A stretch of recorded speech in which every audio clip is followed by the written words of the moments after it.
Price to Jesus, blessed be the name of the Lord.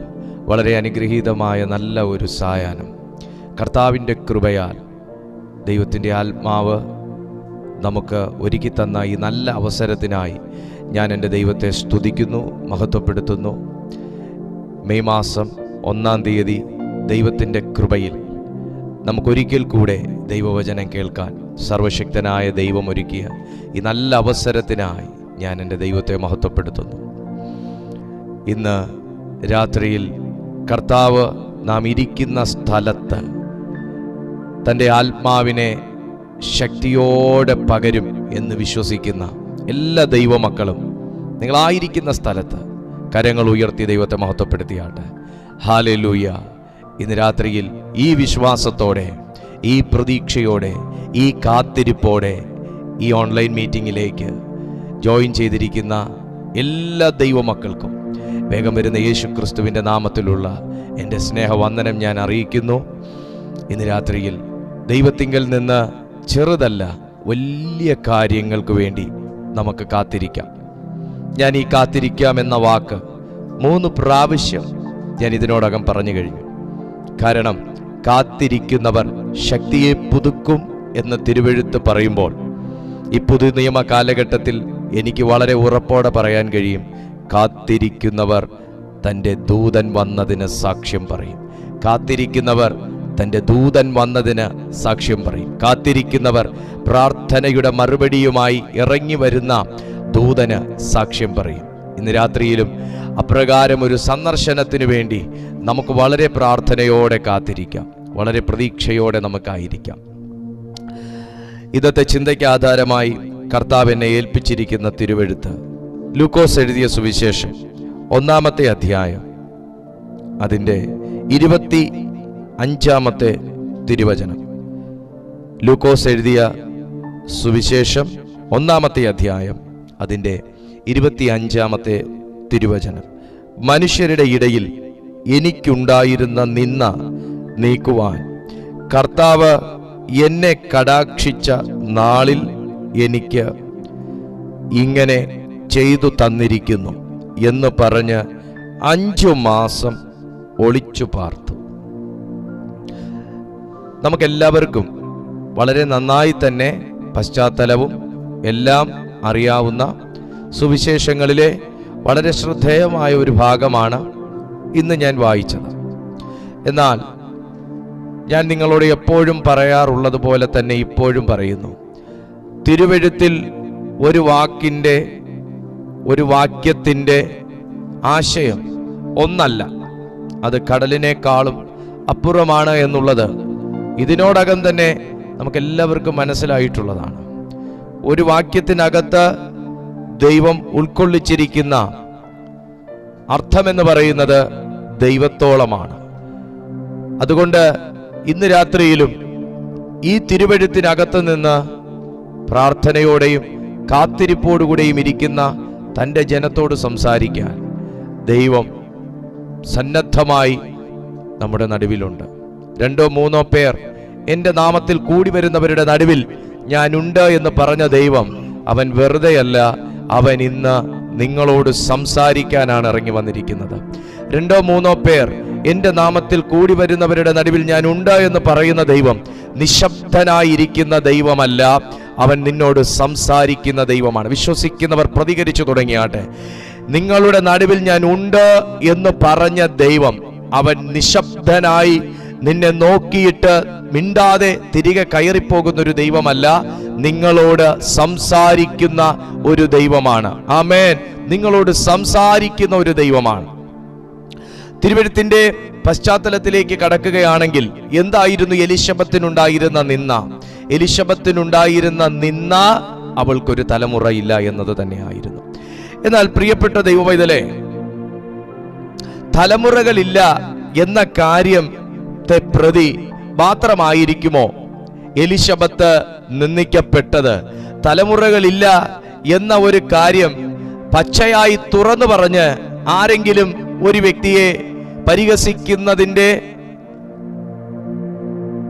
സാഹചര്യം അല്ലെങ്കിൽ സാധ്യത എന്ന് പറയുന്നത് വളരെ കുറവാണ്.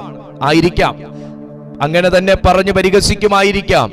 എന്നാൽ 100 പേരെ നിർത്തിക്കഴിഞ്ഞാൽ 2 or 3 പേർ മാത്രമായിരിക്കും ഇതേ കാര്യം പറഞ്ഞു പരിഹസിക്കുന്നത്. എന്നാൽ ബാക്കിയുള്ള 98-97ഓളം ജനം ഒരിക്കലും ഡയറക്ട്ലി ആ എലിശബത്തിനെ വേദനിപ്പിക്കാനുള്ള സാധ്യതയില്ല. എന്തായാലും ഒത്തിരി ഇതുമായി ബന്ധപ്പെട്ട് ഞാൻ കാട് കയറി സംസാരിക്കുന്നില്ല. വളരെ ചുരുക്കമായി ഈ സന്ദേശത്തിന്റെ ദൂത് നിങ്ങൾക്ക് കൈമാറി പ്രാർത്ഥിക്കാൻ ഞാൻ ക്രിസ്തുവിൽ ശരണപ്പെടുകയാണ്. എലിശബത്ത് പറയുന്നത് ഒരു സാക്ഷ്യമാണ്. എന്നാൽ എലിശബത്ത് സാക്ഷ്യം പറഞ്ഞിരുന്നതും വേദന പറഞ്ഞിരുന്നതും ഒന്നും തന്നെ ഒരു ദൈവത്തിന്റെ സന്ദർശനം, ഒരു ദൂതന്റെ സന്ദർശനം തൻ്റെ ജീവിതത്തിൽ ഉണ്ടാകുന്നതിന് മുൻപായിരുന്നില്ല. ഒരു ദൂതന്റെ സന്ദർശനം ഉണ്ടായതിന് ശേഷമാണ് തൻ്റെ അവസ്ഥയെ പൊതുവിൽ താൻ തുറന്നു വിടുന്നത്. ഇന്ന് രാത്രിയിലും ഈ സന്ദേശം താങ്കൾ കേട്ടുകൊണ്ടിരിക്കുമ്പോൾ മനുഷ്യരോട് പറയാൻ കഴിയാത്തതും മനുഷ്യരോട് പറഞ്ഞിട്ട് കാര്യമില്ലാത്തതുമായ പല കാര്യങ്ങളും ഉള്ളിൽ ഒതുക്കിയിട്ട് നിങ്ങൾ ഇങ്ങനെ ചിന്തിക്കുന്നുണ്ട്, കർത്താവ് എൻ്റെ ഈ പ്രാർത്ഥനയ്ക്കൊരു മറുപടി തന്നിരുന്നെങ്കിൽ, എൻ്റെ ഈ രഹസ്യ പ്രാർത്ഥനയ്ക്കൊരു മറുപടി തന്നിരുന്നെങ്കിൽ പരസ്യമായി ഞാൻ എൻ്റെ കർത്താവിനെ ഉയർത്തിയേനെ, പരസ്യമായി ഞാനൊരു സാക്ഷ്യം ഈ വിഷയത്തിന് പറഞ്ഞേനെ, പരസ്യമായി ഞാൻ എൻ്റെ ദൈവത്തിനു വേണ്ടി ഒന്ന് പൊതുജനത്തിൻ്റെ മുമ്പിൽ ഇറങ്ങിയേനെ എന്നൊക്കെയുള്ള രീതിയിൽ തീരുമാനങ്ങൾ എടുത്ത് പ്രാർത്ഥിക്കുന്ന പ്രിയപ്പെട്ട കുടുംബമേ, കർത്താവിൻ്റെ ആത്മാവ് ഇന്ന് രാത്രി നിങ്ങളോട് പറയുകയാണ്, നിനക്ക് സാക്ഷ്യം പറയാനുള്ള സമയം സ്വർഗം വേർതിരിച്ചു കഴിഞ്ഞു. നോക്കുക, ഇവിടെ ഈ വേദന അനുഭവിക്കുന്നത് കേവലം എലിശബത്ത് എന്ന് പറയുന്ന ഒരു സ്ത്രീ മാത്രമല്ല. ഞാൻ ആ വേദനയെ ഇങ്ങനെ തന്നെ പറയുന്നു, എലിശബത്ത് ഉപയോഗിച്ച അതേ വാക്ക് തന്നെ ഞാനും ഉപയോഗിക്കാൻ ആഗ്രഹിക്കുകയാണ്. ഒന്ന് നിന്ന, 2 മനുഷ്യരുടെ ഇടയിലുള്ള നിന്ന. ഇത് നമുക്കൊരിക്കലും എടുത്തു മാറ്റാൻ കഴിയുന്ന ഒന്നല്ല. ഇതൊരു വ്യക്തിയുടെ ഉള്ളിലാണെങ്കിൽ നമുക്ക് എന്തെങ്കിലുമൊക്കെ പറഞ്ഞ് അവരുടെ ഉള്ളിൽ നിന്ന് അത് എടുത്തു മാറ്റാനുള്ള കാര്യം ചെയ്യാം. എന്നാൽ ഒരു കൂട്ടം വ്യക്തികളുടെ ഇടയിലായിപ്പോയ ഒരു വിഷയത്തെ പരിഹരിക്കാൻ മാനുഷികമായി നമുക്ക് കഴിയുകയില്ല. ആമേൻ. നോക്കൂ, നിങ്ങൾ എന്നോട് പറഞ്ഞ, അല്ലെങ്കിൽ ഞാൻ നിങ്ങളോട് പറഞ്ഞ് നിങ്ങൾ എൻ്റെ കാര്യം അറിഞ്ഞ് നിങ്ങളുടെ ഹൃദയത്തിൽ എന്നെക്കുറിച്ചുള്ള ഒരു നിന്ദയെ മാറ്റാനാണെങ്കിൽ എനിക്കെന്തെങ്കിലുമൊക്കെ പറഞ്ഞ് നിങ്ങളെ കൺവിൻസ് ചെയ്ത് നിങ്ങളുടെ ഹൃദയത്തിൽ നിന്ന് എന്നെക്കുറിച്ചുള്ള ആ ഒരു അവസ്ഥയെ എടുത്തു മാറ്റാൻ എനിക്ക് കഴിയും. പക്ഷെ നിങ്ങളെപ്പോലുള്ള ഒരു കൂട്ടത്തിന്റെ, ഒരു സമൂഹത്തിന്റെ ഇടയിലാണ് ഒരു നിന്ദ വീണു പോയതെങ്കിൽ അത് മാനുഷികമായി എടുത്തു മാറ്റുക അസാധ്യമാണ്. Glory to Jesus. ഇന്ന് രാത്രിയിൽ കുഞ്ഞേ, നിങ്ങൾ തിരിച്ചറിയുന്നുണ്ടോ? പരിശുദ്ധാത്മാവ് നിന്നോട് സംസാരിച്ചുകൊണ്ടിരിക്കുക. നിങ്ങളുടെ ഒരു വിഷയത്തെ ഒരു വ്യക്തിയിൽ തുടങ്ങി ഒരു കൂട്ടത്തിന്റെ ഇടയിലേക്ക് വലിച്ചിഴക്കപ്പെട്ട്, കേട്ടോ, അറിഞ്ഞോ, അറിഞ്ഞായിരുന്നോ, കേട്ടായിരുന്നോ എന്നൊക്കെ ചോദിച്ച് ഒരു വിഷയത്തെ പറഞ്ഞു പെരുപ്പിച്ച് മനുഷ്യനിൽ നിന്ന് മനുഷ്യരുടെ ഇടയിലേക്ക് വലിച്ചുകൊണ്ടിട്ടിട്ട് ഇന്ന് നിന്ദിക്കപ്പെട്ട് അപമാനിക്കപ്പെട്ട് ആമേൻ ജീവിതം പോലും കൈപ്പേറിയ അനുഭവത്തിലായിരിക്കുന്ന ചിലരെ നോക്കി പരിശുദ്ധാത്മാവ് പറയുകയാണ്, മാനുഷികമായി പരിഹരിക്കാൻ കഴിയാത്ത വിഷയങ്ങൾക്ക് ഫുൾ സ്റ്റോപ്പ് ഇടാൻ വരട്ടെ. മാനുഷികമായി പരിഹരിക്കാൻ കഴിയാത്ത വിഷയങ്ങൾക്ക് ഫുൾ സ്റ്റോപ്പ് ഇടാൻ വരട്ടെ. അതിനകത്തൊരു പ്രതീക്ഷയ്ക്ക് വകയുണ്ടെന്ന് ആത്മാവ് ചിലരോട് തെളിവായി സംസാരിക്കുന്നു. വേദപുസ്തകം പറയുകയാണ്, മനുഷ്യരുടെ ഇടയിൽ എനിക്കുണ്ടായിരുന്ന നിന്ദ നീക്കുവാൻ.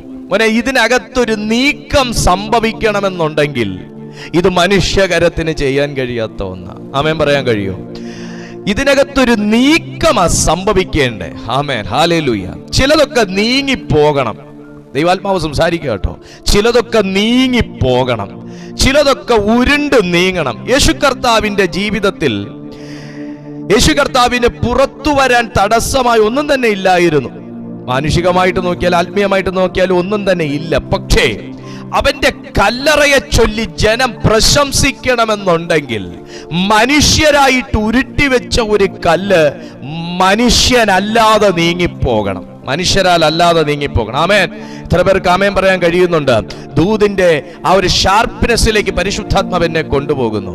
യേശുവിനെ തല്ലി, യേശുവിനെ ചതച്ചു, യേശുവിനെ കീറി, യേശുവിനെ ക്രൂശിച്ചു, യേശുവിനെ നീക്കി, യഹൂദന്മാരുടെ രാജാവിനെ നീക്കി എന്നൊക്കെയുള്ള സന്തോഷത്തിൽ രാജമന്ദിരത്തിൽ ഇരുന്ന് വീഞ്ഞു കുടിക്കുകയും അടുത്ത ദിവസത്തേക്കുള്ള കലാപരിപാടികൾ പ്ലാൻ ചെയ്തുകൊണ്ടിരിക്കുകയും ചെയ്യുന്ന ഒരു കൂട്ടം റോമാക്കാരുടെ നടുവിൽ അവൻ ഇടുത്തി പോലെ ഒരു വലിയ സാക്ഷ്യം ചെന്ന് വീഴുകയാണ്. അവൻ അവിടെ ഇല്ല. നമ്മൾ സന്തോഷിക്കുന്ന, നമ്മൾ തകർത്തു എന്ന് പറഞ്ഞ് സന്തോഷിക്കുന്ന, നമ്മൾ പച്ചയ്ക്ക് വലിച്ചു കീറി ജനസമൂഹത്തിൽ നിന്ദിച്ച, നമ്മൾ കാർക്കിച്ചു തുപ്പിയ, നമ്മൾ കുന്തം കൊണ്ട് കുത്തിയ, നാം പുളിച്ച വീഞ്ഞു കൊടുത്ത്, കണ്ടിവെണ്ണ കലക്കിയ പുളിച്ച വീഞ്ഞു കൊടുത്ത് അപമാനിച്ച യേശു അവിടെ ഇല്ല.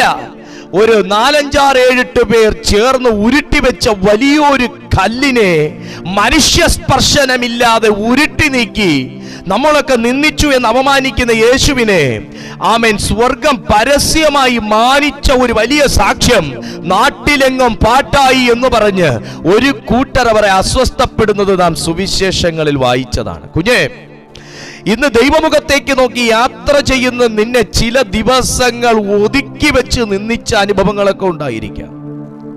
അല്ലെങ്കിൽ കുറച്ചു കാലം ഒതുക്കി വെച്ച് പുറത്തിറങ്ങാൻ കഴിയാത്ത രീതിയിൽ നിന്ദിക്കുകയും അപമാനിക്കുകയും പരിഹസിക്കുകയും ഒക്കെ ചെയ്ത് നീ ഒരിക്കലും പുറത്തു വരരുതെന്ന് പറഞ്ഞ് വലിയൊരു തടസ്സം നിന്റെ ജീവിതത്തിൽ സൃഷ്ടിച്ച് റോമൻ ഇമ്പീരിയൽ മുദ്രകളോടുകൂടെ, പൈശാചിക മുദ്രകളോടുകൂടെ നിനക്കടച്ചുറപ്പ് വരുത്തിയ ചില കേസിനകത്തുനിന്ന് പരിശുദ്ധാത്മാവ് നിന്റെ മുദ്ര പൊട്ടിച്ച് കല്ല് തകർത്ത് നിന്നെ പുറത്തെടുക്കുമെന്ന് ആത്മാവ് ഇന്ന് രാത്രി ചിലരോട് ദൂത് പറയുകയാണ്.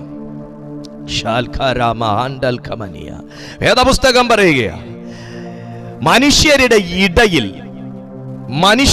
ഇടയിൽ എനിക്കുണ്ടായിരുന്ന നിന്ന നീക്കുവാൻ. ചിലതൊക്കെ നീങ്ങിപ്പോകാൻ സമയമായി കേട്ടോ. ചില ബാധകൾ നീങ്ങിപ്പോകാൻ സമയമായി, പേരുദോഷങ്ങൾ നീങ്ങിപ്പോകാൻ സമയമായി, കഷ്ടകാലം നീങ്ങിപ്പോകാൻ സമയമായി, ആപത്ത് നീങ്ങിപ്പോകാൻ സമയമായി, നിന്ന നീങ്ങിപ്പോകാൻ സമയമായി, അപമാനം നീങ്ങിപ്പോകാൻ സമയമായി, നിർഭാഗ്യം നീങ്ങിപ്പോകാൻ സമയമായി. വിശ്വസിക്കുന്നു നിങ്ങൾ? Glory to Jesus. എനിക്ക് ഉണ്ടായിരുന്ന നിന്ന നീക്കുവാൻ കർത്താവ് എന്നെ കടാക്ഷിച്ച നാളിൽ. അപ്പോ മനുഷ്യർക്ക് ചെയ്യാൻ കഴിയാത്ത ഒന്നായിരുന്നു എലിശബത്തിന്റെ. ഞാൻ ഒരു വാക്കൂടെ ചേർത്ത് പറഞ്ഞോട്ടെ, എലിശബത്തിന്റെയും സെക്കരിയാവിന്റെയും ജീവിതത്തിലെ നിന്ന. അപ്പൊ ഈ നിന്ന കേവലം ഭാര്യ മാത്രം അനുഭവിക്കുന്ന ഒരു നാണക്കേടല്ല, അല്ലെങ്കിൽ ഒരു നിന്ദയല്ല, അപമാനമല്ല, ഭർത്താവും കൂടെ അനുഭവിക്കേണ്ടി വരുന്ന ഒരു നിന്ദയാണ്. ഇന്ന് കുടുംബമായി ഏതെങ്കിലും വിഷയത്തിൽ വളരെയേറെ സഹിക്കാൻ കഴിയാത്ത വേദനയിൽ എന്നെ കേൾക്കുന്ന ആരെങ്കിലും ഉണ്ടെങ്കിൽ കർത്താവിന്റെ ആത്മാവ് നിങ്ങളോട് സംസാരിക്കുകയാണ്. നിന്റെ ജീവിതത്തിൽ കുടുംബമായി നിങ്ങൾ എടുത്തു മാറ്റണം, ഒന്ന് മാറിപ്പോയെങ്കിൽ കൊള്ളായിരുന്നു എന്ന് ആഗ്രഹിക്കുന്ന ചില വിഷയങ്ങളുടെ മേൽ നിങ്ങൾ കുടുംബമായി പ്രാർത്ഥിക്കുന്ന, കൈകോർത്ത് പ്രാർത്ഥിക്കുന്ന, കുടുംബമായി ദൈവസന്നിധിയിൽ കണ്ണുനീരുകളോടെ പ്രാർത്ഥിക്കുന്ന നിങ്ങളോട് ദൈവാത്മാവ് പറയുകയാണ്, പരിശുദ്ധാത്മാവ് അത് നീക്കിത്തരും. നിന്നെ കരയിക്കുന്ന, നിന്നെ വേദനിപ്പിക്കുന്ന, നിന്നെ അസ്വസ്ഥപ്പെടുത്തുന്ന, ഉറക്കം നഷ്ടപ്പെടുത്തുന്ന, ഭീതിപ്പെടുത്തുന്ന ആ വിഷയത്തിന്റെ മേൽ കർത്താവ് ഒരു നീക്കുപോക്ക് കൽപ്പിക്കും. Glory to Jesus. മനുഷ്യരുടെ ഇടയിൽ എനിക്കുണ്ടായിരുന്ന നിന്ന നീക്കുവാൻ കർത്താവ് എന്നെ കടാക്ഷിച്ച നാളിൽ. നിങ്ങൾ വിശ്വസിക്കുന്നുണ്ടോ? അങ്ങനൊരു നാളുണ്ട് കേട്ടോ. അപമാനം കേട്ട നാള് മാത്രമല്ല ഉള്ളത്, നിന്ദിക്കപ്പെട്ട നാള് മാത്രമല്ല ഉള്ളത്, കുറ്റപ്പെടുത്തപ്പെട്ട നാള് മാത്രമല്ല ഉള്ളത്, തകർച്ച ഏറ്റുവാങ്ങിയ നാള് മാത്രമല്ല ഉള്ളത്. ഇന്നത്തെ സംഭവം എന്ന പോലെ ചില സംഭവങ്ങൾ ഹൃദയഭിത്തിയിൽ മുറിവുകളായി, ആഴത്തിലുള്ള മുറിവുകളായി, ഒരു കാലവും പൊറുതി വരുമെന്ന് കരുതാത്ത ചില മുറിപ്പാടുകൾ ഡേറ്റിട്ട് ഹൃദയത്തിനകത്ത് കുറിച്ചിട്ടിരിക്കുന്ന നിങ്ങളോട് ആത്മാവ് സംസാരിച്ചുകൊണ്ടിരിക്കുന്നത്. ഇങ്ങനെയും ഒരു നാളുണ്ട്. ക്രൂശിലേക്ക് നോക്കിക്കഴിഞ്ഞാൽ നിങ്ങൾക്ക് കാണാൻ പറ്റും, യേശുക്രിസ്തു തകർക്കപ്പെടാൻ ഒരു നാളുണ്ടായിരുന്നെങ്കിൽ അവൻ ഉയർത്തപ്പെടാനും ഒരു നാളുണ്ടായിരുന്നു. യേശുക്രിസ്തു ആക്ഷേപിക്കപ്പെടാനൊരു നാളുണ്ടായിരുന്നെങ്കിൽ യേശുവിനെ മാനിക്കാനും പരസ്യമായി മാനിക്കാനും ഒരു നാളുണ്ടായിരുന്നു. ഇതൊക്കെ ദൈവമക്കളുടെ ജീവിതത്തിലെ ഭാഗ്യങ്ങളാണ്. ഹല്ലേലൂയ! ദൈവമക്കളുടെ ജീവിതത്തിലെ ഭാഗ്യങ്ങളാണ്. ഒരു നാളുണ്ട് കേട്ടോ, നിന്നെ ദൈവം ഉയർത്തുന്നൊരു നാളുണ്ട്. നിന്റെ ജീവിതത്തിൽ ദൂതൻ ഇറങ്ങുന്നൊരു നാളുണ്ട്. അത് ഇന്നാന്ന് പറയുന്നവരെ ഓർത്ത് ഞാൻ ദൈവത്തിന് സ്തോത്രം ചെയ്തു. അങ്ങനെ പറയാൻ കഴിയുന്നവരൊക്കെ ഈ യൂട്യൂബിൻ്റെ താഴെ ഒരു കമൻറ്റ് ടൈപ്പ് ചെയ്തിട്ടെ, ഒരു ആമേൻ പറഞ്ഞ്. എൻ്റെ വീട്ടിൽ ദൂതൻ ഇറങ്ങുന്ന ദിവസം ഞാൻ വ്യക്തിപരമായി ഈ ദൂത് ഞാൻ സ്വീകരിക്കുന്നു. ഞാൻ പറയുന്നു, ഇന്ന് എൻ്റെ വീട്ടിൽ ദൂതന്മാരിറങ്ങുന്ന ദിവസമാണ്. ആമേൻ, ഹല്ലേലൂയ. നോക്കി, ഞാൻ ഒരു സന്തോഷ വാർത്ത പറയട്ടെ. നിങ്ങളെ കാണാൻ, നിങ്ങളുടെ മക്കളെ കാണാനൊന്നും ആരും വീട് കയറി വരാനില്ലെങ്കിലും ഞാനും നിങ്ങളും ഒക്കെ വിളിച്ച ഇറങ്ങി വരുന്ന ദൈവവും ദൂതന്മാരും ഉണ്ട് കേട്ടോ. യാക്കോബ് കല്ലിനെ തലയണയായിട്ട് വെച്ച് കിടന്ന സ്ഥലത്ത് ദൂതന്മാർ സ്വർഗത്തിൽ നിന്നും ഗോവണി വഴി കയറുകയും ഇറങ്ങുകയും ചെയ്യുന്നത് ദർശനത്തിൽ കണ്ട ഭക്തൻ പാർത്ത ഭൂമിയായത്. ആമേൻ. ഭക്തൻ എവിടെ കിടക്കുന്നോ, വാഗ്ദത്തം പേറുന്നവൻ എവിടെ കിടക്കുന്നോ, തെരഞ്ഞെടുക്കപ്പെട്ടവൻ എവിടെ കിടക്കുന്നോ, അതിന്റെ നടുവിൽ ഇറങ്ങുന്ന ജീസസ് ദൈവത്തിന്റെ ദൂതന്മാരാണ് നമ്മുടെ കൂട്ടാളികൾ. 91-ാം സങ്കീർത്തനം ഞാൻ നിങ്ങൾക്ക് പറഞ്ഞു തരേണ്ട കാര്യമില്ലല്ലോ. അവിടെ ദൂതന്മാരാൽ സംരക്ഷിക്കപ്പെടുന്ന മക്കളെ കാണാൻ കഴിയും. ഞാനാണ് അതിലൊന്ന് എന്ന് പറയാൻ കഴിയുന്ന എത്ര പേരുണ്ട്? ഞാനാ. ആ ദൈവത്താൽ, ആ ദൂതന്മാരാൽ സംരക്ഷിക്കപ്പെടുന്ന അനേകരിൽ ഒരു വ്യക്തി ഞാനാണ്. ഹല്ലേലൂയ. ബൈബിൾ പറയുന്നു, മനുഷ്യരുടെ ഇടയിൽ എനിക്കുണ്ടായിരുന്ന നിന്ന നീക്കുവാൻ കർത്താവ് എന്നെ കടാക്ഷിച്ച നാളിൽ എനിക്ക് ഇങ്ങനെ ചെയ്തു തന്നിരിക്കുന്നു. ദൈവത്തിന്റെ ദൂതൻ ഇറങ്ങുന്ന കാര്യം അവിടെ നിൽക്കട്ടെ. ഞാനും നിങ്ങളും വിശ്വസിച്ചേറ്റു പറയുന്ന ഈ കർത്താവിന്റെ പ്രവർത്തികളിൽ ഒന്നാണ് ചെയ്തു തരുന്ന പ്രവൃത്തി. ചെയ്യാന്ന് പറയുന്ന ഒരുപാട് പേരെ നിങ്ങൾക്കറിയാം. ഞാനുണ്ട് കേട്ടോ, ഞാൻ ചെയ്തേക്കാം കേട്ടോ എന്ന് പറയുന്ന ഒരുപാട് പേരെ നിങ്ങൾക്കറിയാം. ഞാൻ ചെയ്ത് തന്നിരിക്കും എന്ന് പറഞ്ഞിട്ട് വിളിച്ചിട്ട് ഫോൺ എടുക്കാത്ത ആൾക്കാരെ നിങ്ങൾക്കറിയാം. അതിനെന്താ, ആ കാര്യം അങ്ങ് മറന്നേക്ക്, ആ ടോപ്പിക് അങ്ങ് വിട്ടേക്ക്, ഞാൻ ഏറ്റെടുത്തിരിക്കുകയാ എന്ന് പറഞ്ഞവരെ നിങ്ങൾക്കറിയാം. പക്ഷേ തുടക്കത്തിൽ ഞാൻ പറഞ്ഞല്ലോ, 2-3 പേർ എന്റെ നാമത്തിൽ കൂടി വരുന്നവരുടെ നടുവിൽ ഞാൻ ഉണ്ടെന്ന് പറഞ്ഞ ദൈവം, അവൻ ഇറങ്ങുമെന്നുള്ള സത്യം 1, അവൻ ഇറങ്ങിയാൽ ചിലത് ചെയ്യുമെന്നുള്ള സത്യം 2. ഇവിടെ ദൈവം പറഞ്ഞയച്ച സ്വർഗത്തിലെ പ്രധാന ദൂതന്മാരിൽ ഒരു ദൂതനാകുന്ന ഗബ്രിയേൽ ദൂതൻ ആദ്യം സെക്കറിയാവ് ശുശ്രൂഷ ചെയ്യുന്ന ആമേൻ ആ സ്ഥലത്തേക്ക് ഇറങ്ങി വരികയാണ്. ആലയത്തിനകത്തേക്ക്, ആ അതിപരിശുദ്ധ സ്ഥലത്തേക്ക് ഇറങ്ങി വരികയാണ്. ഇറങ്ങിയ ദൂതൻ വെറുതെ അല്ല ഇറങ്ങിയത്. സെക്കറിയാവിന്റെ ശുശ്രൂഷയൊക്കെ ഒന്ന് കണ്ടേച്ചും പോകാം, പുള്ളിയുടെ മെസ്സേജ് ഒക്കെ ഒന്ന് കേട്ടേച്ചും പോകാം എന്ന് പറഞ്ഞ് ഒന്ന് തല കാണിച്ചേച്ചും പോകാൻ വേണ്ടി ഇറങ്ങി വന്ന ഒരു ദൂതനല്ല ഗബ്രിയേൽ ദൂതൻ. ഇന്ന് രാത്രിയിൽ സ്പെസിഫിക്കലി ദൈവാത്മാവ് ചിലരുടെ പേര് പറഞ്ഞ് അവരുടെ ഭവനത്തിലേക്ക് ദൂതനെ ഇറക്കാൻ പോവുക. അവൻ സെക്കറിയാവിന്റെ ശുശ്രൂഷയ്ക്കൊന്നും അവിടെ ഭംഗം വരുത്തിയില്ല. സെക്കറിയാവ് ആകെ ഭ്രമിച്ചു പോയി. വരുന്ന ദൂതൻ ചെയ്യാൻ പോകുന്ന ഒരു കാര്യത്തെക്കുറിച്ച് ഇപ്പൊ പറയുന്നത്. ഇന്ന് ദൈവാത്മാവ് നിങ്ങളോട് സംസാരിക്കുന്നത് ദൈവം ചെയ്യാൻ പോകുന്ന കാര്യമാണ്. ദൈവത്തിന്റെ ഒരു ഏറ്റവും വലിയൊരു ക്വാളിറ്റിയാണ്. എന്താണെന്നറിയാവോ? ചെയ്യാൻ പോകുന്ന കാര്യം നിന്നെ അറിയിക്കും. അബ്രഹാമിന്റെ ഒരു വലിയ ഭാഗ്യങ്ങളിൽ ഒന്നായിരുന്നു അത്. എന്തും അബ്രഹാമിനോട് പറഞ്ഞിട്ടേ ദൈവം ചെയ്യത്തുള്ളായിരുന്നു.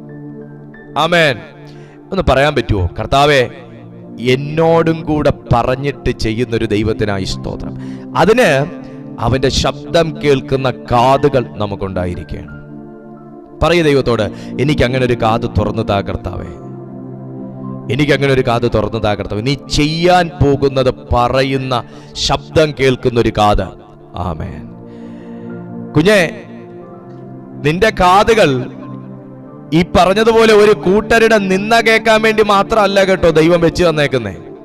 നിന്റെ കാതുകൾ പലരുടെയും കുറ്റപ്പെടുത്തൽ കേട്ട് നിന്റെ കണ്ണ് നിറയാൻ വേണ്ടിയിട്ടൊന്നും അല്ല കേട്ടോ വെച്ച് തന്നേക്കുന്നേ. നിന്റെ കാതുകൾ പരാജയത്തിന്റെ വാർത്തകൾ കേൾക്കാനല്ല കേട്ടോ ദൈവം വെച്ച് തന്നേക്കുന്നേ. നിനക്ക് ആ കാത് ദൈവം തന്നേക്കുന്നത് എന്റെ ദൈവം നിനക്ക് വേണ്ടി ചിലത് ചെയ്യാൻ പോകുന്നു എന്ന സദ്വർത്തമാനം കൂടെ കേൾക്കാനാണ്. ഒത്തിരി പേരുടെ എനിക്ക് വളരെ അതിശയവും സന്തോഷവും തോന്നുന്നു. കാരണം എലിശബത്തിന്റെ കാതുകൾ പരാജയം മാത്രം കേട്ടൊരു കാതുകളാണ്. നമ്മളത് പറയാതിരുന്നുകൂടാ. എലിശബത്തിന്റെ കാതുകൾ പരാജയം മാത്രം കേട്ട കാതുകളും കുറ്റപ്പെടുത്തൽ മാത്രം കേട്ട കാതുകളും സമപ്രായക്കാരുടെ ഇടയിൽ നിന്ന് ആക്ഷേപങ്ങൾ കേട്ട കാതുകളും ദുഃഖവാർത്ത കേട്ട കാതുകളും ഹോപ്പ്ലെസ് ആയിട്ടുള്ള വാർത്തകൾ കേട്ട കാതുകളും, നിനക്ക് ഇത്രയും പ്രായമൊക്കെ ആയില്ലടി ഇനി നടക്കുന്നൊന്നും തോന്നുന്നില്ല, ഇങ്ങനെ കേട്ട കാതുകളും അവിടെ തന്നെ സാന്ത്വനിപ്പിക്കാനുള്ള വായികൾ അധരങ്ങൾ കുറവും വേദനിപ്പിക്കാനുള്ള അധരങ്ങൾ കൂടുതലുമാണ്. ഇങ്ങനെയുള്ള പശ്ചാത്തലത്തിൽ കഴിയുന്ന ചില വ്യക്തികൾ ഇന്ന് രാത്രിയിൽ ഈ സന്ദേശം കേൾക്കുന്നുണ്ടെങ്കിൽ പരിശുദ്ധാത്മാവാ നിങ്ങളോട് പറയുന്നത്, നിന്റെ ആ കാതുകളിൽ അകത്തേക്ക് വരുന്ന വാർത്തകളെ ദൈവം ചേഞ്ച് ചെയ്യാൻ പോവുക.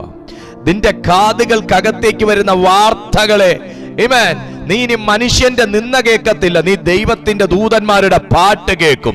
നീ ഇനി മനുഷ്യരുടെ അവമാനം കേൾക്കത്തില്ല, ദൈവം നിനക്ക് ചെയ്യാൻ പോകുന്ന ദൂതുകൾ നീ കേൾക്കും. കാതുകൾക്ക് വ്യത്യാസം വരട്ടെ. ഇതൊക്കെ ദൂതൻ ഇറങ്ങിയാൽ നടക്കുന്ന കാര്യങ്ങളാ കേട്ടോ. Hallelujah, praise to Jesus. Bible പറയുന്നു, കർത്താവ് എനിക്ക് ഇങ്ങനെ ചെയ്തു തന്നിരിക്കുന്നു എന്ന് പറഞ്ഞ് 5 മാസം ഒളിച്ചു പാർത്തു. അപ്പോൾ ഇതിനാദ്യം വന്ന് ദൈവം സംസാരിക്കുന്നത് സെക്കരിയാവിനോടാണ്. സെക്കരിയാവിനോട് സംസാരിക്കുമ്പോൾ അതിന്റെ 13-ാമത്തെ വാക്യം ഇങ്ങനെയാണ് പറയുന്നത്. ദൂതൻ അവനോട് പറഞ്ഞത്, സെക്കരിയാവേ, ഭയപ്പെടേണ്ട, നിന്റെ പ്രാർത്ഥനയ്ക്ക് ഉത്തരമായി. ദൂതൻ ഒരിടത്ത് ഇറങ്ങിക്കഴിഞ്ഞാൽ അവിടുത്തെ സാഹചര്യങ്ങൾ പഠിക്കാനല്ല ഇറങ്ങുന്നത്. ദൂതൻ ഇറങ്ങിക്കഴിഞ്ഞാൽ റിപ്ലൈയും കൊണ്ടാണ് ഇറങ്ങുന്നത്. ദൂതൻ ഇറങ്ങിക്കഴിഞ്ഞാൽ മറുപടിയും കൊണ്ടായി ഇറങ്ങുന്നത്. നിങ്ങൾക്കറിയാവോ, നിങ്ങൾ പ്രാർത്ഥിക്കുന്ന പ്രാർത്ഥനകളെല്ലാം തന്നെ ചില ദൂതന്മാർ സ്വർഗത്തിലേക്ക് കൊണ്ടുപോയി ദൈവത്തിന്റെ അരികിലേക്ക് കൊടുക്കുമ്പോൾ ഈ കാര്യങ്ങളെ അവിടുത്തെ പ്രധാന ദൂതന്മാരും അറിയുന്നുണ്ട്. അപ്പൊ പിന്നെ പ്രധാന ദൂതന്മാർ ഇറങ്ങി വന്നിട്ട്, ബേബിച്ച എന്താ ശരിക്കും നടന്നത്, അതൊന്ന് വിശദീകരിച്ചു പറയാവോ എന്നൊന്നും പറഞ്ഞ് ദൂതന്മാർ സംസാരിക്കാൻ ടൈം കളയാറില്ല. ഞാൻ പറഞ്ഞു വന്നതിന്റെ സാരം, പലരും വിളിച്ച് നിങ്ങൾ പലരോടും പറഞ്ഞ് അടുത്ത ചില വിഷയങ്ങളുടെ അസ്ഥിവാരം വരെ തോണ്ടി ചില കാര്യങ്ങൾ അറിഞ്ഞേച്ച് okay I will pray for you എന്ന് പറഞ്ഞ് ഫുൾ സ്റ്റോപ്പ് ഇട്ടിട്ട് പോകുന്ന സ്ഥാനത്ത് എന്റെ ദൈവത്തിന്റെ ദൂതൻ ഇറങ്ങാൻ ഒരു ലാൻഡിംഗ് പോയിന്റ് നിന്റെ വീട്ടിൽ കൊടുത്തു കഴിഞ്ഞാൽ അവൻ ഇറങ്ങി വരുന്നത് അസ്ഥിവാരം തോണ്ടാനല്ല, ആമേൻ, അസ്ഥിവാരം തോണ്ടിയ ചില വിഷയങ്ങളെ എന്റെ ദൈവത്തിന് മറുപടികളാൽ ഉറപ്പിക്കാനാണ്. ഹല്ലേലൂയ. ഇത് വ്യക്തമായി ദൈവാത്മാവ് ചിലരോട് സംസാരിച്ചുകൊണ്ടിരിക്കുന്ന ദൂത. പ്രതീക്ഷക്ക് അസ്തമിച്ചു പോയ ചില വിഷയങ്ങളുണ്ടെങ്കിൽ, ആമേൻ, സ്വപ്നങ്ങൾ കൈവിട്ട് കളഞ്ഞ ചില വിഷയങ്ങളുണ്ടെങ്കിൽ, പ്രാർത്ഥിച്ചു മടുത്ത ചില വിഷയങ്ങളുണ്ടെങ്കിൽ, ഇന്ന് രാത്രിയിൽ ആമേൻ പറയുന്നവന്റെ വീട്ടിൽ ദൂതൻ ഇറങ്ങും. അത് എന്താ വിഷയമെന്ന് ചോദിച്ചറിയാനല്ല, അതിന്റെ മറുപടിയുമായിട്ട് ഇറങ്ങി വരും. താഴേക്ക് വരുന്ന സമയത്തേക്ക് നിന്റെ പ്രാർത്ഥനയ്ക്ക് ഉത്തരമായി എന്ന് പറഞ്ഞ് അതിന്റെ ആമേൻ 18-ാമത്തെ വാക്യത്തിലേക്ക് വരുമ്പോൾ സെക്കരിയാവ് ചോദിക്കുന്ന ഒരു കാര്യം. സെക്കരിയാവ് ദൂതനോട്, ഇത് ഞാൻ എന്തൊന്നിനാൽ അറിയും? ഞാൻ വൃദ്ധനും എന്റെ ഭാര്യ വയസ്സു ചെന്നവളുമല്ലോ എന്ന് പറഞ്ഞു. നിങ്ങൾക്ക് വളരെ വ്യക്തമായി തന്നെ മനസ്സിലാവുന്നുണ്ട്, വൃദ്ധനും വയസ്സ് ചെന്നവളുമാകുന്നവരുടെ നടുവിൽ ഇറങ്ങിയാണ് ദൂതൻ ഒരു റിപ്ലൈ കൊടുക്കുന്നത്. ആർക്കെങ്കിലും വിശ്വസിക്കാൻ പറ്റുമോ? ആർക്കെങ്കിലും വിശ്വസിക്കാൻ പറ്റുമോ? എന്നാൽ ഇന്ന് രാത്രി കേട്ടുകൊള്ളുക, പരിമിതികളെ കവച്ചു വെക്കുന്നതാണ് ദൈവത്തിന്റെ മറുപടി. പരിമിതികളെ മറികടക്കുന്നതാണ് ദൈവത്തിന്റെ പരിമിതി. ഇവിടെ ഞാൻ വൃദ്ധനും എൻ്റെ ഭാര്യ വയസ്സ് ചെന്നവളും എന്ന് പറയുമ്പോൾ അവിടെ ലിമിറ്റേഷനെയാണ് കാണിക്കുന്നത്. പക്ഷെ ഒരു ദൈവത്തിന്റെ മറുപടിക്ക് ലിമിറ്റ്ലെസ് ആയി പ്രവർത്തിക്കാൻ കഴിയുമെന്ന് മാത്രമല്ല, ലിമിറ്റേഷനെ ബ്രേക്ക് ചെയ്യാൻ കഴിയും. ഇന്ന് രാത്രിയിൽ ആമേൻ ചില വിശ്വാസങ്ങളുടെ ലിമിറ്റേഷൻസ് ദൈവം പൊട്ടിക്കുകയാണ്. നിങ്ങളുടെ ജീവിതത്തിലെ ലിമിറ്റേഷൻസിനെ എൻ്റെ ദൈവം പൊട്ടിക്കുകയാണ്. എനിക്ക് ഇത്രയും കഴിയൂ, എൻ്റെ ജീവിതത്തിൽ ഇത്രേ നടക്കുള്ളൂ എന്നൊക്കെ പറയുന്ന ചില വിഷയങ്ങളുടെ ലിമിറ്റേഷൻസ് എൻ്റെ ദൈവം പൊട്ടിക്കുകയാണ്. 19-ാമത്തെ വാക്യത്തിൽ പറയുന്നു, ദൂതൻ അവനോട്, ഞാൻ ദൈവസന്നിധിയിൽ നിൽക്കുന്ന ഗബ്രിയേലാകുന്നു, നിന്നോട് സംസാരിക്കാനും ഈ സദ്വർത്തമാനം നിന്നോട് അറിയിക്കാനും. എനിക്ക് ആ ദൂതന്റെ ലാംഗ്വേജ് ഭയങ്കരമായിട്ട് ഇഷ്ടപ്പെട്ടു. സദ്വർത്തമാനം അറിയിക്കാൻ. ഞാൻ ഒന്നുകൂടെ പറയുന്നു, സദ്വർത്തമാനം. എലിശബത്തിനോട് ചോദിക്കണം, ഇങ്ങനെ ഒരു വാർത്ത കേട്ടിട്ട് എത്ര കൊല്ലമായിരുന്നു. വയസ്സ് ചെന്നവളെന്ന് പറയുമ്പോ എന്റെ പൊന്നു സഹോദരങ്ങളെ, സെക്കരിയാവ് കല്യാണം കഴിച്ച നാള് മുതൽ എലിശബത്ത് കേൾക്കുന്ന ചീത്തപ്പേരിന്റെ ആകെ തുകയാണ് ഈ മറുപടി.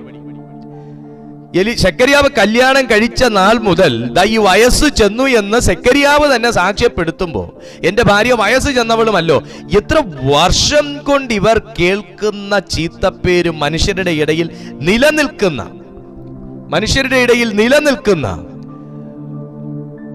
ഒരു നിന്ദയുമാണെന്ന് നിങ്ങൾ ഓർക്കണം. വർഷം കുറെ ആയല്ലേ ഒരു ചീത്തപ്പേര് കേട്ടിട്ട് ഇതുവരെ മാറാതെ?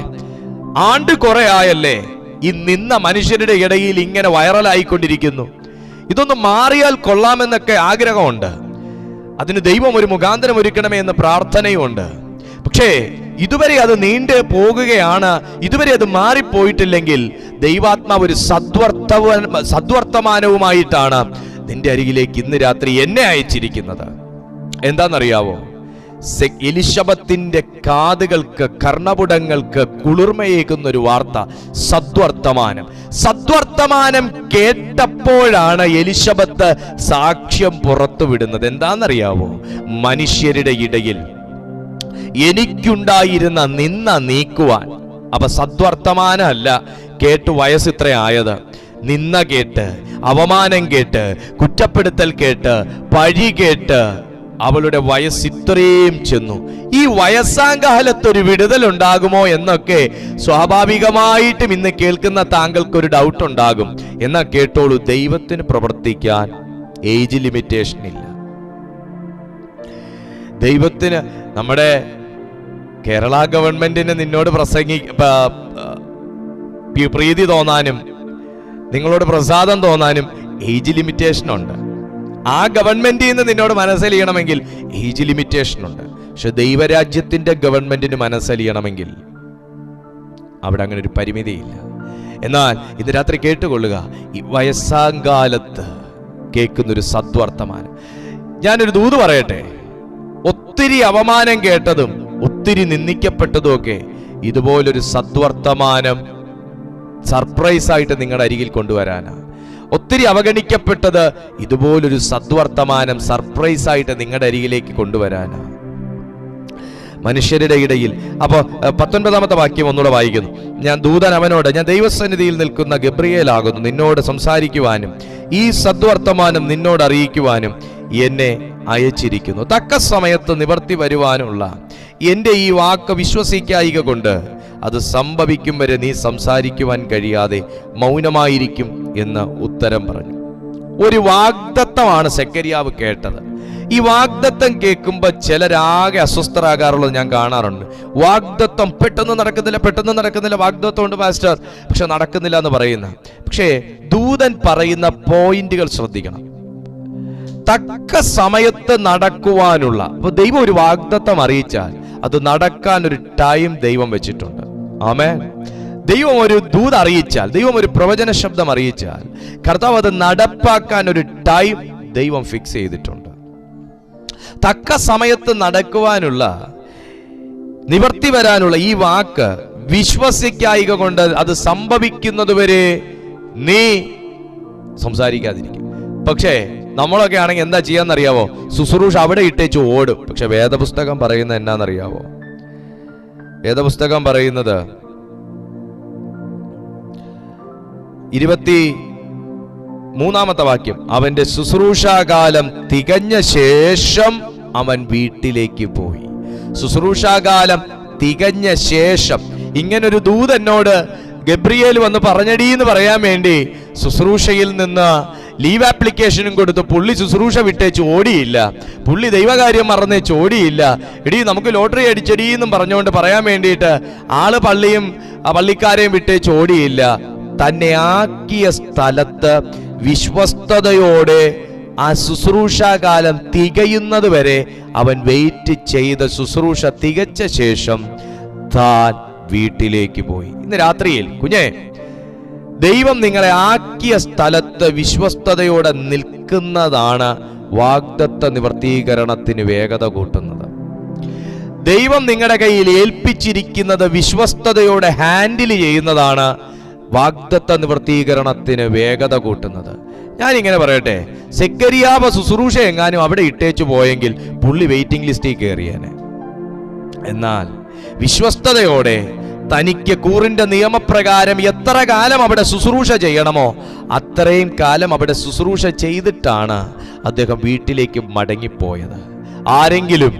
ആരെങ്കിലും റിവേഴ്സ് ഗിയർ ഇട്ട് നിൽക്കുന്ന ഒരവസ്ഥയിലാണെങ്കിൽ ഇന്ന് രാത്രിയിൽ ഈ സന്ദേശം നിങ്ങളോട് പറയുകയാണ്, നിങ്ങളെ ദൈവം വിളിച്ചാക്കിയെടുത്ത് വിശ്വസ്തയോടെ നിൽക്കുക. വാഗ്ദത്തമുണ്ടെന്ന് പറഞ്ഞ് എടുത്തു ചാടി ഓടുവല്ല വേണ്ടത്. വാഗ്ദത്തം കിട്ടിയാൽ ആ സെക്കൻഡ് മുതൽ ആ വാഗ്ദത്തത്തെ ദൈവസന്നിധി കൊടുത്ത് പ്രാർത്ഥിക്കണം. ശുശ്രൂഷാകാലം തികഞ്ഞ ശേഷം. അപ്പോ ഒരു മനുഷ്യന്റെ ജീവിതത്തിൽ എല്ലാ കാര്യങ്ങൾക്കും വ്യക്തമായി ടൈം അസൈൻമെന്റ് ചെയ്തിട്ടുള്ളവനാണ് ദൈവം. ശുശ്രൂഷയ്ക്കൊരു കാലമുണ്ട്, അത് തികയാനൊരു കാലമുണ്ട്. ആകാശത്തിന് കീഴിൽ ഭൂമിക്ക് മുകളിൽ സകലത്തിനും ഒരു കാലം നിശ്ചയിച്ചിട്ടുണ്ടെന്ന് സഭാപ്രസംഗി പറയുമ്പോൾ ഇന്ന് രാത്രിയിൽ ദൈവാത്മാവ് നിങ്ങളോട് പറയുന്നു, നിങ്ങൾ 10 വർഷം മുന്നേ കേട്ട ഒരു വാഗ്ദത്തം, 20 വർഷം മുന്നേ കേട്ട ഒരു വാഗ്ദത്തം, അതിനും ദൈവം ഒരു ടൈം അസൈൻ ചെയ്തിട്ടുണ്ട്. വേദപുസ്തകം പറയുന്നു ശുശ്രൂഷാകാലം തികഞ്ഞ ശേഷം. ദൂതൻ പറയുന്നു തക്ക സമയത്ത് നിവർത്തി വരുവാനുള്ള ഈ വാക്ക് കണ്ടോ. അപ്പൊ ദൂതനും അവിടെ ഒരു ടൈം വെച്ചിട്ടുണ്ട്. ഈ ദൂതനും ഈ ഇറങ്ങി വന്ന ദൂതനും എന്റെ ദൈവം ഒരു ടൈം കൊടുത്തിരുന്നു ഇറങ്ങി വരാൻ. ഇന്നലെയും താൻ ശുശ്രൂഷ ചെയ്തു, ദൂതൻ ഇറങ്ങിയില്ല. കഴിഞ്ഞ ആഴ്ചയും ശുശ്രൂഷ ചെയ്തു, ദൂതൻ ഇറങ്ങിയില്ല. എല്ലാ സ്ഥലത്തും ദൂതൻ ഇറങ്ങില്ല, എല്ലായ്പ്പോഴും ദൂതൻ ഇറങ്ങില്ല. പക്ഷെ ദൂതൻ ഇറങ്ങിയാൽ അതൊരു ശക്തമായ മറുപടിയും കൊണ്ടായിരിക്കും. ആമേൻ പറയാൻ കഴിയുമോ? ഇന്നാണ് ആ സമയം. പറയൂ, ഇന്നാണ് ആ സമയം. ബൈബിൾ പറയുന്നു, ആമേൻ, ശുശ്രൂഷാകാലം തികഞ്ഞ ശേഷം അവൻ വീട്ടിലേക്ക് പോയി. ആ നാളുകൾ കഴിഞ്ഞിട്ട് അവന്റെ ഭാര്യ എലിശബത്ത് ഗർഭം ധരിച്ചു. മനുഷ്യരുടെ ഇടയിൽ എനിക്കുണ്ടായിരുന്ന നിന്ന നീക്കുവാൻ കർത്താവ് എന്നെ കടാക്ഷിച്ച നാളിൽ ഇങ്ങനെ എനിക്ക് ചെയ്തു തന്നിരിക്കുന്നു എന്ന് പറഞ്ഞ് 5 മാസം ഒളിച്ചു പാർത്തു. ചില വാഗ്ദത്തങ്ങളൊക്കെ ജീവിതത്തിൽ നിറവേറിക്കഴിഞ്ഞാലും ദൈവം ഉടനെ ഒന്നും നമ്മളെ പുറത്തിറക്കത്തില്ല. നമ്മളെ ദൈവം പതുക്കി ഇരുത്തും. നമ്മുടെ അറയ്ക്കകത്ത് ദൈവം പതുക്കി ഇരുത്തും. വാഗ്ദത്തത്തിന് വേരുറച്ച ശേഷമേ ദൈവം പുറത്തിറക്കുള്ളൂ. ആമേൻ. നിങ്ങൾ കരുതുന്നില്ലേ ഈ പ്രാർത്ഥനയ്ക്ക് മറുപടി കിട്ടിയിട്ടും അങ്ങോട്ട് മനുഷ്യരറിയത്തക്ക രീതിയിൽ കാര്യങ്ങൾ നടക്കുന്നില്ലല്ലോ? ചില കാര്യങ്ങളൊക്കെ അങ്ങനെ സഹോദരങ്ങളെ. ദൈവം വാഗ്ദത്തം തന്നു കഴിഞ്ഞാൽ ആ വാഗ്ദത്തത്തിന് വേര് പിടിക്കുന്നത് വരെ ദൈവം ചിലയിടത്ത് മറച്ചിരുത്തും. ദൈവം നിന്റെ മേൽ വാഗ്ദത്തം നിവൃത്തിയാക്കാഞ്ഞിട്ടല്ല, ജനങ്ങൾ അറിയത്തക്ക നിലയിൽ ചിലരുടെ മുമ്പിൽ സാക്ഷിയാക്കി നിന്റെ തല ഉയർത്തി നിന്നെയും കുടുംബത്തെയും നിർത്തത്തക്ക സമയം വരെ ദൈവം നിന്റെ വേര് പിടിപ്പിക്കുന്ന സമയമാണ്. ഹല്ലേലൂയ. വിശ്വാസത്തോടെ ഇന്നത്തെ ഈ സന്ദേശം സ്വീകരിക്കുക. എല്ലാ കണ്ണുകളും ദൈവസന്നിധിയിൽ അടയട്ടെ. എല്ലാ കണ്ണുകളും കർത്താവിൻ്റെ സന്നിധിയിൽ അടയട്ടെ.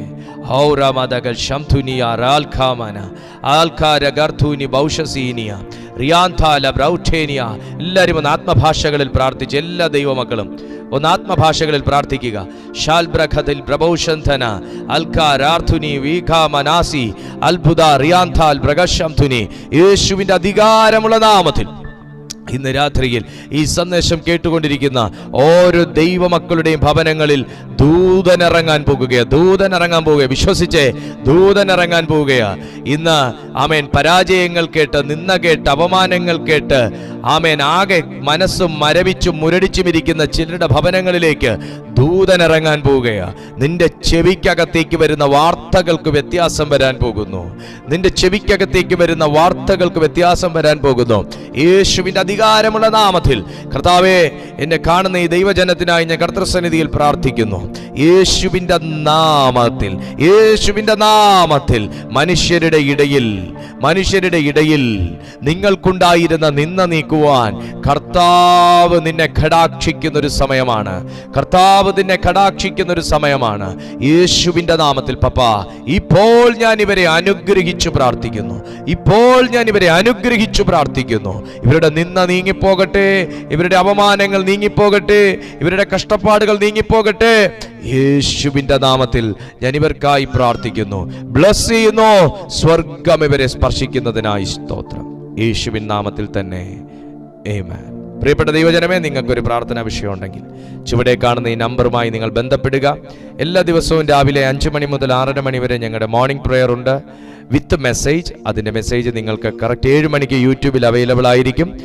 നിങ്ങൾ എല്ലാ ദിവസവും ഈ ചാനലിൽ വരുന്ന വൈകുന്നേരം 6:30 മണി മുതൽ 8 മണി വരെ നടക്കുന്ന ലൈവ് മീറ്റിംഗ് കാണാൻ ആഗ്രഹിക്കുന്നുവെങ്കിൽ നിങ്ങൾ നിശ്ചയമായിട്ടും ഈ ചാനൽ ഒന്ന് സബ്സ്ക്രൈബ് ചെയ്യുക.